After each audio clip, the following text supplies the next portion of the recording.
तुमच्याकडे शिक्षण आहे पण कॉन्फिडन्स नाही, काहीच अर्थ नाही आणि काहीच फायदा नाही त्याचा. बरोबर. पुन्हा एकदा मी सांगतो तुम्हाला, हे असं मी का बोलतो.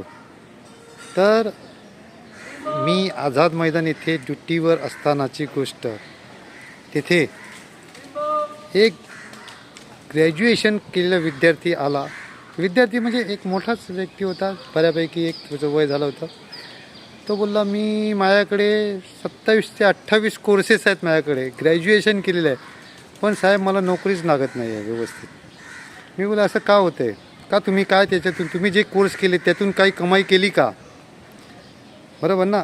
म्हणजे भावी तुम्ही जे शिक्षण घेतलेलं आहे तर त्याचा वापर तुम्ही या आपण म्हणतो भौतिक जीवनात, या जगात आपण म्हणतो वापरतो. जेव्हा ते शास्त्राचा वापर करतो आपण, बरोबर, व्यवहारामध्ये, तर तेव्हाच ते पैसे मिळणार ना तुम्हाला. जर त्याचा वापर तुम्हाला व्यवहारिक जीवनात करता नाही आला तर ते तुम्हाला कसे मिळून देणार पैसे?